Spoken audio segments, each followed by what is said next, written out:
இன்றைக்கான தேவனுடைய வார்த்தை பொறாமை கொள்ளாதே.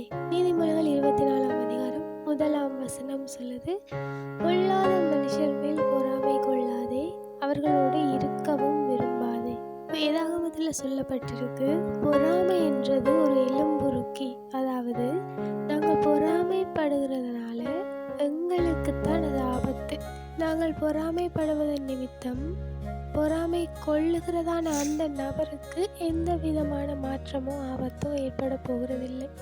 அவரை பார்த்து நாங்கள் பொறாமை கொள்ளுகிறோமாக இருந்தால் அது எங்களுக்குத்தான் ஆபத்தாக முடிகிறது. அந்த பொறாமை எங்களைத்தான் அணுவணுவாக கொள்ளுகிறதை ஒழிய மற்ற நபருக்கு எந்த விதமான பாதிப்பும் ஏற்படுத்த போகிறதில்லை. இந்த வசனத்தில் சொல்லுது, பொல்லாத மனுஷர் மேல் பொறாமை கொள்ளாதே, அவர்களோடு இருக்கவும் விரும்பாதே என்று சொல்லப்பட்டிருக்கு. நாங்கள் தேவனுடைய பிள்ளைகளாக இருக்கிறோம், ஒரு சபையிலே சகோதரர்களாக ஒருமித்து இருக்கிறோம்.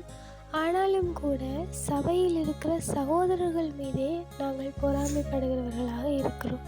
எந்த விதமான காரணங்களுமின்றி தேவன் அவர்களுக்கு கொடுத்த தாளந்தை நாங்கள் பார்த்து அதற்காக நாங்கள் பொறாமைப்படுகிறவர்களாக இருக்கிறோம். உண்மையிலேயே எங்களுக்கு பொறாமை வருகிறதாக இருந்தால் எங்களிடத்தில் பெருமை காணப்படுகிறது.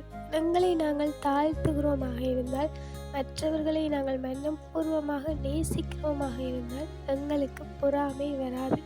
ஒருவரை நாங்கள் நேசிக்கும் பொழுது அந்த நபர் மீது எந்த விதமான பொறாமையோ குறைகளோ கோபமோ எங்களுக்கு வராது. அப்படி இருக்கும் பொழுது நாங்கள் நேசிக்காமல் இருந்தால் பொறாமைப்பட எல்லாமே எங்களுக்கு வருகிறது.